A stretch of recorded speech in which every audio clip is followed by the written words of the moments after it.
जय माता रानी की दोस्तों, निफ्टी एनालिसिस की एक और वीडियो में आपका स्वागत है। इस वीडियो में हम देखेंगे कि कल यानी कि वेडनेसडे के दिन 11 जून के को मार्केट किस तरह परफॉर्म कर सकता है। आइए उससे पहले देख लेते हैं कि लास्ट वीडियो में हमने क्या डिस्कस किया था।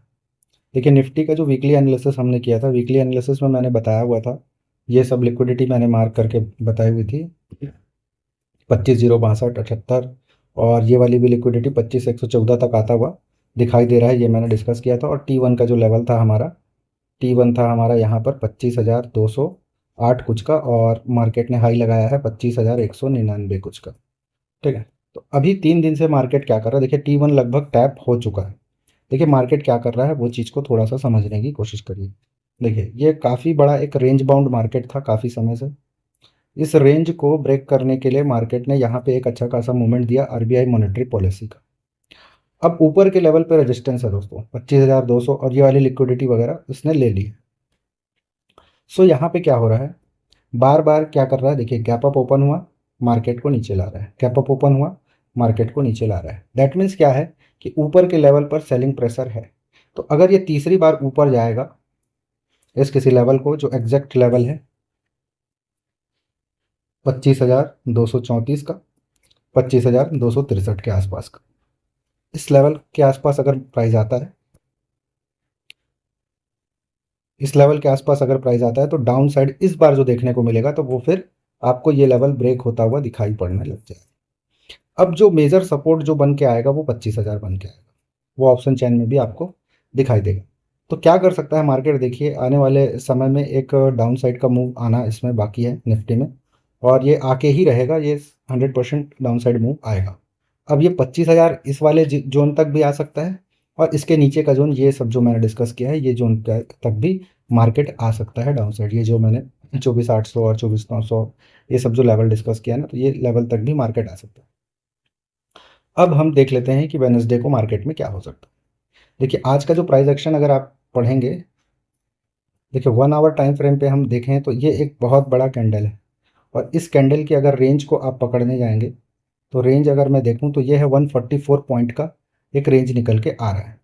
तो ये 144 पॉइंट को अगर मैं हाई लो इसका आज का मार्क कर लूँ, एक सेकंड, ये हाई लो मैं मार्क कर लूँ, तो जब तक इस हाई लो के अंदर मार्केट है, आप समझ लीजिए कि ये एक जोन पे फंसा हुआ है।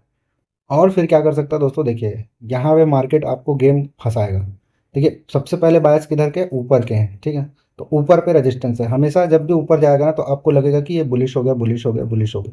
तो और लिक्विडिटी क्रिएट कर रहा है, यहाँ पे लिक्विडिटी क्रिएट किया गैप अप ओपन होकर के। ठीक है, पहला ही कैंडल क्या है, देख लीजिए, जो पहला कैंडल बन रहा है ना, उसी के रेंज के अंदर मार्केट रह रहा है। फिर दूसरे दिन क्या किया, पहला कैंडल जो बना 1 आवर का, उसी के अंदर रह गया। अगर इसको थोड़ा और छोटे टाइम फ्रेम में देखेंगे तब भी वही दिखेगा। देखिए 30 मिनट टाइम फ्रेम पे आ गया हूँ, 30 मिनट में भी हाई लो के अंदर था, 30 मिनट में भी हाई लो के अंदर है। सो देखिए अभी लिक्विडिटी कहाँ पे है, ये वाला लिक्विडिटी है 25,055। तो 25,055 लेके ऊपर की तरफ, या फिर गैप अप ओपन अगर होता है फिर, तो यहाँ से आपको एक फॉल देखने को मिलेगा, और ये फॉल फिर हम डिस्कस करेंगे। तो अभी हम कल के लिए क्या करेंगे, कल के लिए हम वेट एंड वॉच करेंगे। देखिए अगर प्राइस नीचे की तरफ आता है, तो हम इस सब लेवल के पहले कभी भी बाई का कोई प्लान हम नहीं बनाएंगे। 24,902 से लेकर के 24,871 का लेवल, ये या फिर ये वाला जो लेवल है हमारे पास 24,828 से लेकर के 816, ये सब लेवल तक जब तक प्राइस नहीं आता, तब तक हम यहाँ पे बाइंग के लिए कुछ भी नहीं सोचेंगे। ये लेवल भी आ सकता है 24,942 वाला जो लेवल, तो ये लेवल भी बहुत इंपॉर्टेंट लग रहा है, क्योंकि 25,000 पे एक साइकोलॉजिकली एक जोन बना हुआ है। देखिए, और इसके नीचे की जैसे ही लिक्विडिटी उठाएगा ना, तो यहाँ पर आपका आता हुआ दिखाई देगा, क्योंकि इस लेवल पर एक ऑर्डर ब्लॉक है, एफपीजी है, प्लस यहाँ पर एक आपको ऑर्डर ब्लॉक भी दिखाई देगा 5 मिनट टाइम फ्रेम में, ये वाला है। तो ये वाला जोन आपको टैप होगा, तब यहाँ से बाइंग आएगी। देखिए बाइंग जब भी आएगी तो ऐसा डिस्प्लेसमेंट आना चाहिए। अगर डिस्प्लेसमेंट नहीं आ रहा और यहाँ पे इस तरह का जब कैंडल स्टिक पैटर्न बनेगा ना, तो फिर ये नमस्ते है, ये कॉम्प्रोमाइज़ हो जाएगा ये जोन। फिर ऊपर से सेलिंग प्रेशर आएगा, फिर ये वाले लेवल के लिए हमको देखना पड़ेगा। तो उस लेवल पे कैंडल स्टिक कैसे बन रहे हैं, ये सब देखना। तो अभी वेनेसडे है, वेनेसडे को भी हो सकता है मार्केट पूरा पूरा साइडवेज रहे, थर्सडे को भी साइडवेज कर दे, और फ्राइडे को एक मूव आपको देखने को मिल जाए। तो ये सब चीज़ें हो सकती हैं मार्केट में। तो निफ्टी में इतना ही है। स्टॉक्स कुछ देख लेते हैं जो आज चले हैं, 10 जून को जो चला है। देखिए पावर सेक्टर में आ गई बाहर रतन इंडिया, 18% करीब करीब ये ऊपर उछल चुका है। रिलायंस पावर मैंने पहले भी बताया था 10% कुछ आज उड़ चुका है। प्रिज्म जॉनसन क्या काम करता है, जो सीमेंट बनाने बनता है ना, तो उसके लिए वो मिक्सचर वगैरह तैयार करता है, ठीक है, तो रेडीमेड मिक्सचर वगैरह तैयार करता है, तो ये वाला स्टॉक भी बहुत इंपॉर्टेंट है। और याद रखिएगा दोस्तों, कंस्ट्रक्शन मटेरियल, अगला जो सेक्टर चलने वाला है वो है कंस्ट्रक्शन मटेरियल, ठीक है। तो कंस्ट्रक्शन मटेरियल आप समझ चुके होंगे क्या क्या आता है इसमें, ठीक है। दूसरा देखिए जिंदल सौ चला है, आलोक इंडस्ट्री चला है, टाटा इन्वेस्टमेंट, अडानी पावर, ये भी इसमें कुछ न्यूज़ था। डाटा पैटर्न, देखिए मिड कैप और स्मॉल कैप के स्टॉक चल रहे हैं, अभी लार्ज कैप थोड़ा शांत है। देखिए उज्जवल बैंक, उज्जवल स्मॉल फाइनेंस बैंक, ये फाइनेंस सेक्टर का है। मेधानी और ये नेटवर्क 18, इंजीनियर्स इंडिया, ये सब सारे स्टॉक में 4-5% 4-5% का अपसाइड मूव दिखा रहा है। तो एक आध स्टॉक हम देख लेते हैं एनालिसिस करके। देखो एक स्टॉक है रतन इंडिया पावर का, हम प्राइस एक्शन डिस्कस करते हैं। देखिए रतन इंडिया पावर में क्या हुआ है, अगर रतन इंडिया पावर का चार्ट वीकली एनालिसिस में मैं देख रहा हूँ, देखो ये जो पूरा लेग है, इस लेग में सबसे लास्ट वाला पीओआई को टैप करके प्राइस ऊपर जाने की कोशिश की, ये थोड़ा सा समझना पड़ेगा। देखिए यहाँ से प्राइस में एक गिरावट आई है, ठीक है, ये सब आपको पता होगा। अब इस लेवल के पास से प्राइस ऊपर गया, तो देखिए यहाँ पे क्या है, देखो ये पूरे लेग पे लास्ट वाला ये एक एफ यहाँ पे पड़ा हुआ है, ठीक, ये एफ पड़ा हुआ है। और इस एफ के पास में यहाँ पर आ करके प्राइस क्या करता है, देखिए ये लगभग इसके हाँ, इसके मीन थ्रेशोल्ड को टैप करके प्राइस ऊपर की तरफ जा रहा है, यानी कि ये जो रिजेक्शन है ना, इस रिजेक्शन के मीन थ्रेशोल्ड को टैप करके प्राइस ऊपर की, अब इस एरिया पे होता है कंसोलिडेशन। तो नीचे के लेवल पे कंसोलिडेशन होता है और यहाँ से प्राइस एक बार ऊपर की तरफ जाता है, देन फिर एक स्विंग बनाता है और ये फिर ऊपर की तरफ। तो यहाँ पे आपको फिर देखने को मिलेगा, देखिए ये वीकली टाइम फ्रेम पे, अब वीकली टाइम फ्रेम में ये एक मोमेंटम आया यहाँ पर, अगर इसको डेली में मैं जाऊँगा तो आपको ज़्यादा दिखाई पड़ेगा, ठीक है। ये देखिए यहाँ पे एक कंसोलिडेशन और ये एक मोमेंटम, इस मोमेंटम आने के बाद देखिए यहाँ पर हुआ MSS, market structure shift, price down side आया। डाउन साइड आने के बाद क्योंकि प्राइस को ऊपर जाना है, तो ये देखिए यहाँ पर एक एफ आपको दिख रहा होगा, इस एफ को टैप किया और प्राइस बूम ऊपर की तरफ। देन अब क्या बनाना शुरू किया, बॉस, ब्रेक ऑफ स्ट्रक्चर, और आपका पहला टारगेट क्या होगा, पहला टारगेट होगा ये लिक्विडिटी, और ये इस लिक्विडिटी को इक्वल लो टैप कर चुका है।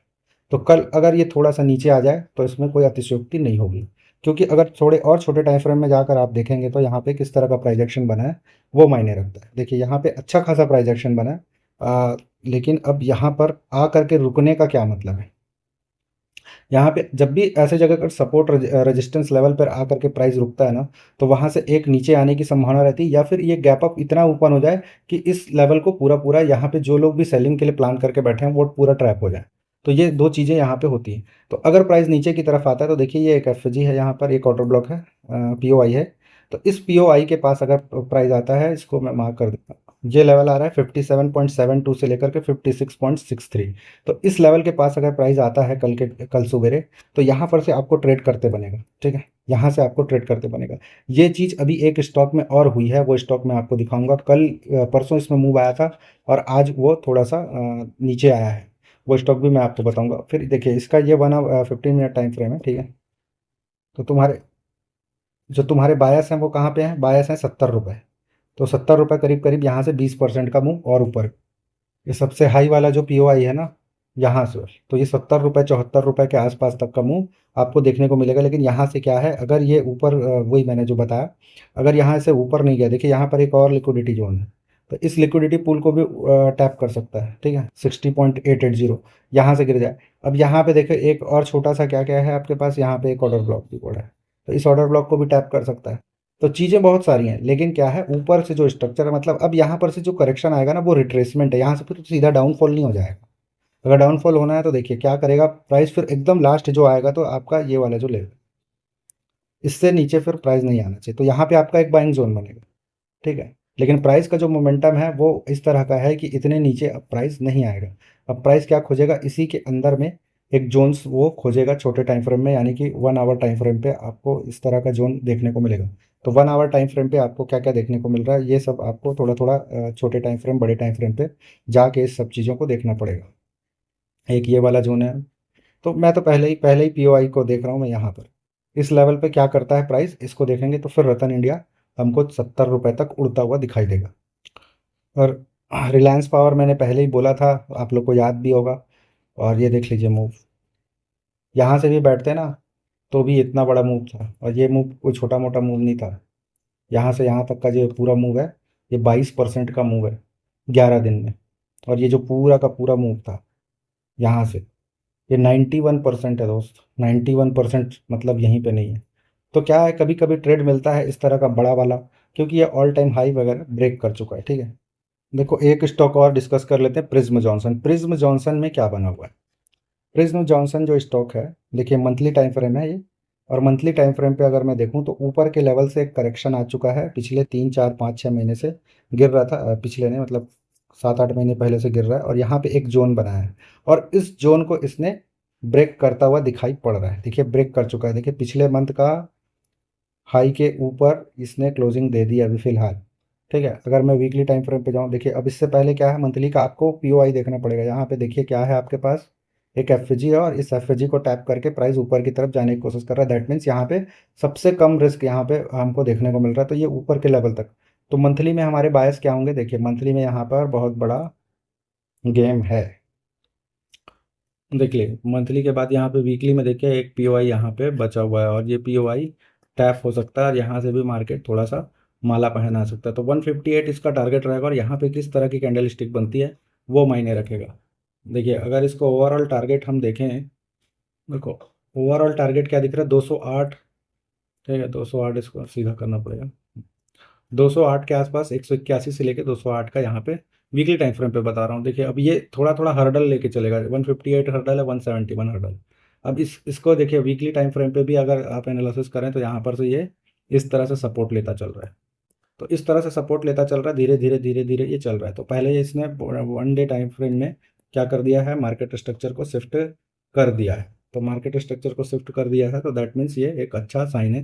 तो इसी तरह से ये चलेगा, क्योंकि ये काफ़ी धीरे चल रहा है। देखिए ये इस तरह से चलता है, फिर काफ़ी समय साइडवेज, फिर नीचे आता है, तो फिर एक पुल बैक आता है, फिर साइडवेज, फिर एक पुल बैक आता है, फिर बहुत समय तक साइडवेज, और फिर एक। तो इस तरह से ये क्या फंसा फंसा के एक लिक्विडिटी क्रिएट कर करके ये चल रहा है। तो इसके प्राइस एक्शन को पढ़ना बहुत जरूरी है। देखिए मोमेंटम कब आएगा, हम तो मोमेंटम वाले हैं ना, तो मोमेंटम कब आएगा। देखिए यहाँ पर क्या हुआ है, यहाँ पे अब ये हो गया है ऊपर क्लोजिंग। ठीक है, यहाँ पे लिक्विडिटी लिक्विडिटी वाला चक्कर था। उसके बाद यहाँ पे काफ़ी समय तक एक जोन बनाया, और जोन बनाने के बाद अब ये एक ब्रेकआउट यहाँ पे देखने को मिला है। तो मुझे नहीं लग रहा कि अब ये इस तरह से ये वाला नाटक यहाँ पे होगा। मुझे लग रहा है कि इस तरह का मोमेंटम आपको देखने को मिल जाएगा यहाँ पे, और सटासट ये 20 25% का मूव आई थिंक ये दिखा सकता है। ये पहला जोन है अपना 4 5% का, दूसरा ये 13%, और यहाँ कहीं तक जाए तो 30% के अराउंड आपको एक आध महीने में, ये 20 25 दिन में दिखा सकता है। तो इस वीडियो में इतना ही है, और ये कोई बाई सेल रिकमेंडेशन नहीं है, सिर्फ एनालिसिस है। तो आप भी एनालिसिस करिए, ये जो आज के टॉप गेनर वगैरह हैं तो इसमें से देख करके आप देख लीजिए स्टॉक। तो इस वीडियो में इतना ही है। जय माता रानी की। एक बात और बता देता हूँ, एनिमल थ्योरी की डेट्स आ चुकी हैं। तो एनिमल थ्योरी में हमको जो देखने को मिल सकता है, देखिए 16 जून। ठीक है, 16 जून से लेकर के 20 जून, यानी कि ये जो पूरा हफ्ता है सोमवार से लेकर के शुक्रवार तक, यानी कि 16 से 20 ये वही पड़ रहा है। तो ये 5 दिन हमको गिरावट देखने को मिल सकता है मार्केट में, एक करेक्शन ड्यू है। दैट मीन्स क्या है कि इस हफ्ते मार्केट एक साइडवेज जोन पे और थोड़ा सा ऊपर साइड में रह सकता है, और बाकी फिर अगले हफ्ते हमको बहुत बड़े खतरे के लिए तैयार रहना है। तो इस वीडियो में इतना ही है। जय माता रानी की।